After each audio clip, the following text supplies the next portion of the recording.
My research paper was on environmental design and the impact on the urban communities. Uh, I worked from my outline here. Started out with an introduction, essentially saying the urban environment has undergone change since the 1970s. The process from decaying industrial centers to green, vibrant spaces has been a little bit tedious. The negative consequences of eco-friendly design were not really reported. We have 3 questions I wanted to answer in this paper about environmental design. How have the latest designs helped the community environmentally? How have the latest designs hurt the community economically?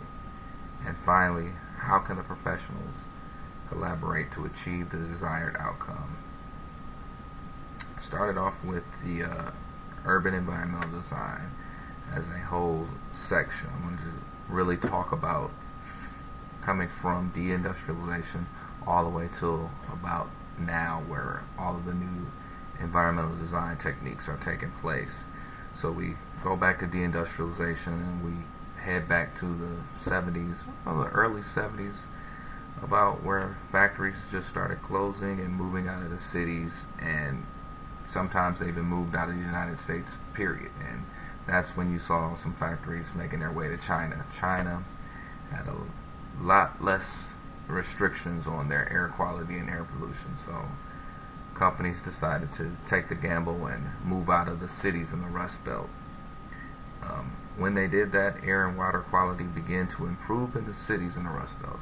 Cities such as Cleveland, Buffalo, we got Chicago, Milwaukee, all of the different cities around the Great Lakes, their air and water quality began to improve.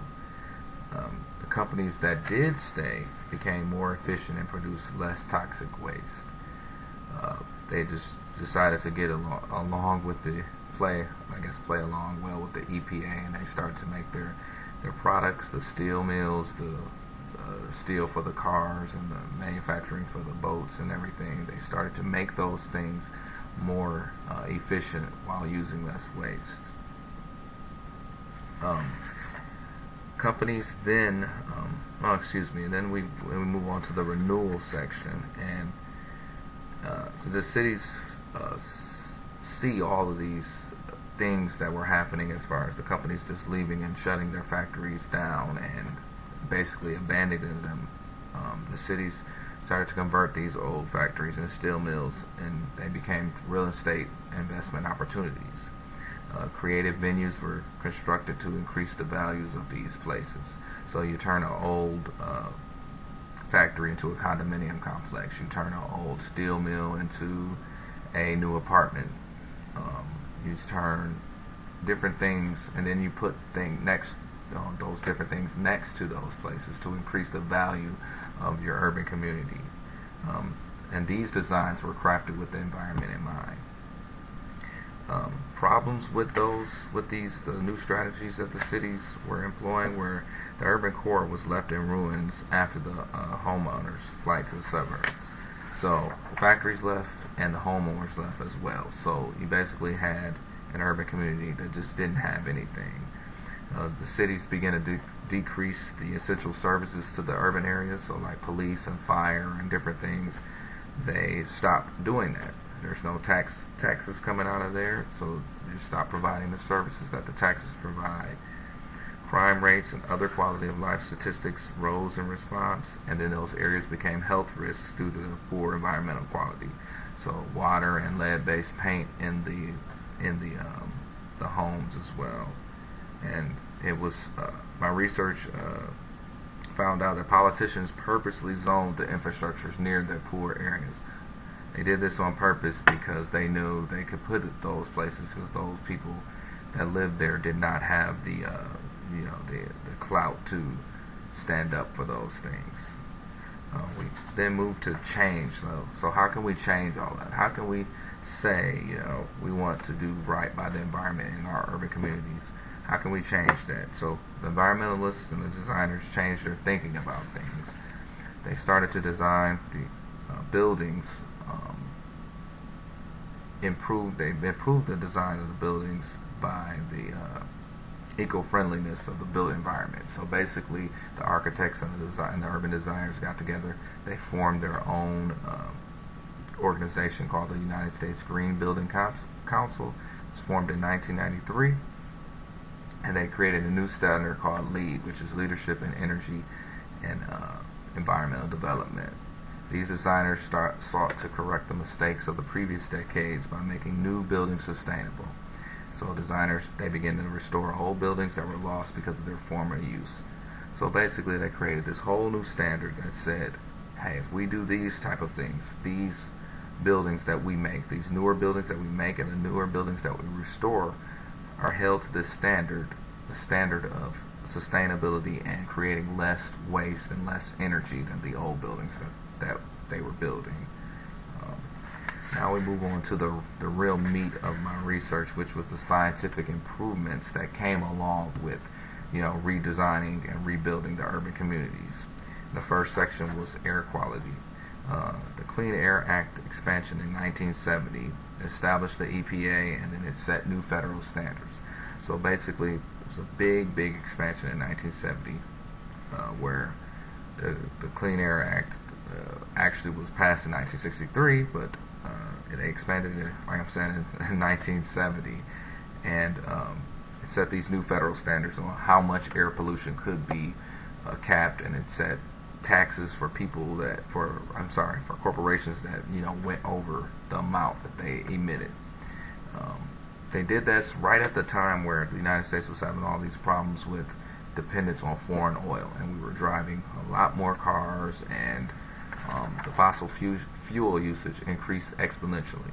So at the same time we're trying to cut down on air pollution, we're driving a lot more cars and a lot more emissions from these cars, and was polluting the air.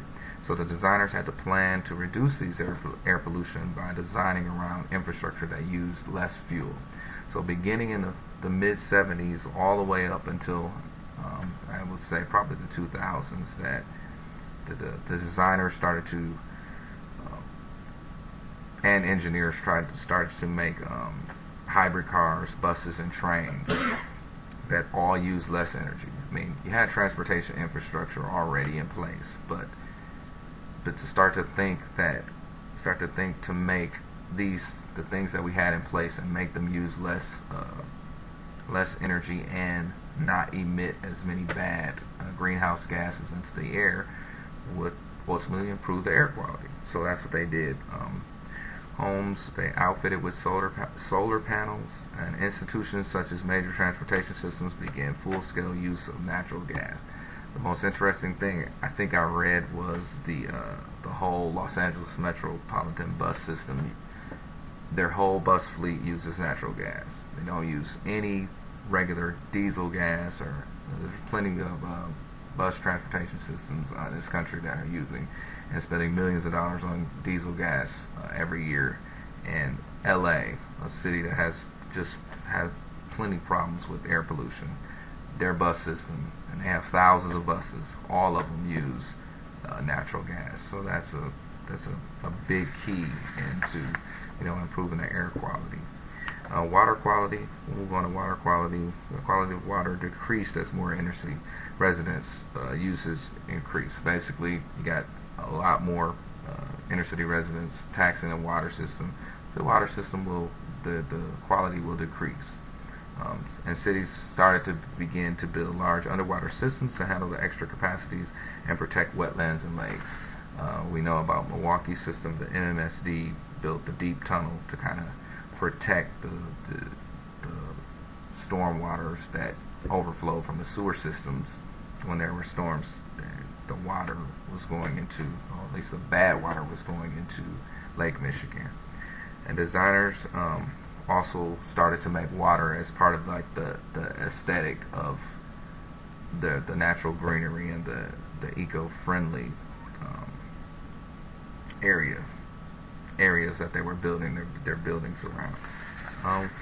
So we moved to the drawbacks of all these improvements, and basically the drawbacks were the socioeconomic concerns. The cities grow and increase wealth with these newer systems, with the hybrid cars and the buses and the trains, and we're increasing wealth and increasing productivity, and we're increasing economic value for our cities, but income inequality didn't trickle down to the people that the urban communities were supposed to help. So the approach had to change in helping urban residents become better, become healthier, and to know how to become healthier and how to use the newer technologies to become healthier. A key thing that I read in my book for the book report for this class was the EKC curve, and that measures environmental long-term growth. As I said in my book report, this was a key economic curve that environmentalists and economists use to determine long-term growth over a period of time for a city. When a city starts to do the things that I just mentioned, trying to improve air and water quality and waste quality as well. The EKC is a good metric, but it has flaws, and it's really not a reliable determinant for something that you can prove on a basis saying this city will be more healthier than this city because of this. Environmental concerns were, the health outcomes were improved, and eco-friendly design is focused on wealthy companies and citizens. Those health outcomes could decrease if the problem is not addressed. Working together, the last question that I had in my research was, okay, how can all these different nuts and bolts to work together? And first, the designers, business leaders, and governments were determined to make eco-friendly design work. So first you had all those three elements saying, we have to get together and we got to make this work. One of those things was the LEED and the USGBC, is what I was talking about earlier. Those guys getting together to say, let's make these standards strict so everybody can, design their buildings to that standard, and ultimately you'll end up with better environmental outcomes. And governments have hired eco-friendly companies to improve the quality of life infrastructure improvements. As I said in my paper, Portland is probably the most bike-friendly town in the United States, because 6% of their people ride to work, and they have miles and miles of greenway and bike lanes. So they're one of the few cities that really stress biking infrastructure. New strategies for these people to start working together is to begin to address the socioeconomic concerns about eco-friendly design. Can you use when you are having all this eco-friendly design, which is not cheap? Can you make it a little bit? Can you use less wasteful resources and trying to, when the areas that you're trying to impact, to make those areas more affect those